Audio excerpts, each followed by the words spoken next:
আসসালামু আলাইকুম। আপনাদের জন্য নিয়ে আসলাম ভিন্ন ধরনের রেসিপি, সাবুদানার তালের পিঠা। তো প্রথমে কড়াইতে আমি দিয়ে দিলাম 1 কাপ সাবুদানা, দিয়ে আমি ভালো করে এটাকে ভেজে নেব। হালকা আঁচে আমি এটাকে নেড়ে চেড়ে ভালো করে ভেজে নেব।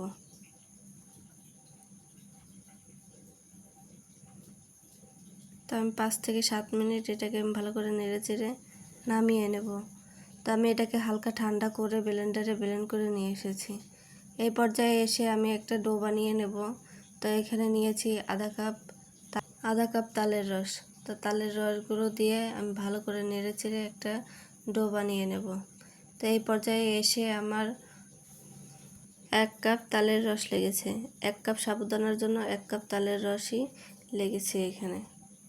তো আমার ডো মাখানো শেষ।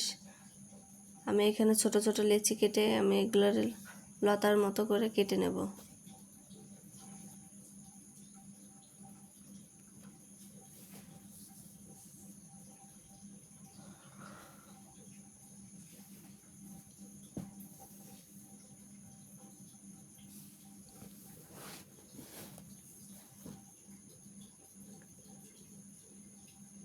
তো এই পর্যায়ে এসে আমি এক একটাকে দড়ি বলেন বা লতা বলেন, যেভাবে বলেন, আমি ওইগুলো বানিয়ে নেব। বানিয়ে ছোট ছোট করে পিস করে আমি কেটে নেব।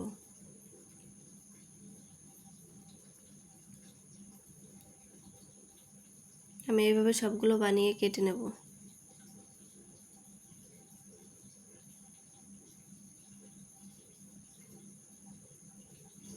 এই পর্যায়ে এসে আমার দেখেন কতগুলো দড়ি হয়েছে।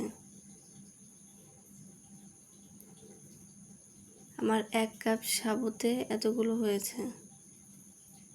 তো এইগুলো এখন আমি লম্বা লম্বা করে কেটে নেব, একটু বড় বড় করে কেটে নেব।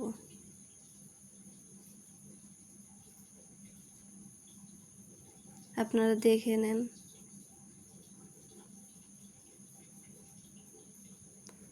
এইভাবে আমি সবগুলো কেটে নেব।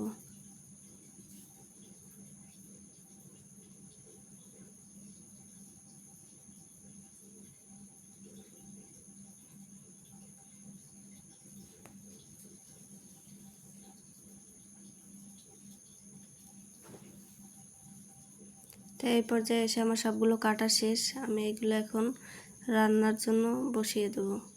তা চুলায় বসিয়ে দিলাম একটি কড়াইতে দুধ। এখানে আমি 1/2 কেজি দুধ নিয়েছি। দিয়ে দিলাম একটা তেজপাতা, একটা এলাচ, সামান্য পরিমাণের লবণ দিয়ে আমি ভালো করে নেড়েচেড়ে মিশিয়ে নেব। আর দিয়ে দিলাম 1/2 কাপ চিনি। তা চিনিটাকে দিয়ে আমি ভালো করে মিশিয়ে নেব। এখানে মিষ্টি আপনাদের পরিমাণ মতো দিয়ে নেবেন, যে যেরকমের মিষ্টি খান ওইভাবে দিয়ে দেবেন। তা আমি এখন কেটে রাখা পিঠাগুলো দিয়ে দিলাম।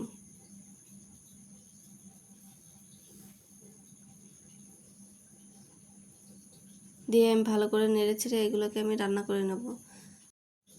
এগুলো আমি ভালো করে নেড়েচেড়ে আমি রান্না করে নেব। ভালো করে নাড়াচাড়া না দিলে আবার তলানিতে লেগে যাবে, তাই সব ভালো করে নেড়েচেড়ে তারপরে রান্না করতে হবে।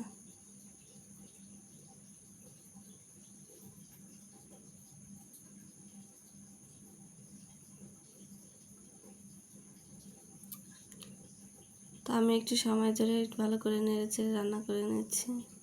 5 থেকে 7 মিনিটের ভিতরে এগুলো হয়ে যাবে। তো এগুলো আমার প্রায় হয়ে গেছে, দেখেন উপরের দিকে ভেসে উঠেছে। এই পর্যায়ে এসে ঘন ঘন নাড়াচাড়া দিয়ে এগুলোকে রান্না করে নিতে হবে। তো পিঠাগুলো আমার রান্না করা প্রায় শেষ। তো এই পর্যায়ে এসে আমি এটাকে নামিয়ে নেব। আপনারা, আমার এটা একটু বেশি ঘন হয়ে গেছে, আপনারা একটু পাতলা থাকতে এগুলোকে নামিয়ে নেবেন। তো আমার রান্না শেষ, আমি এটাকে নামিয়ে নিলাম।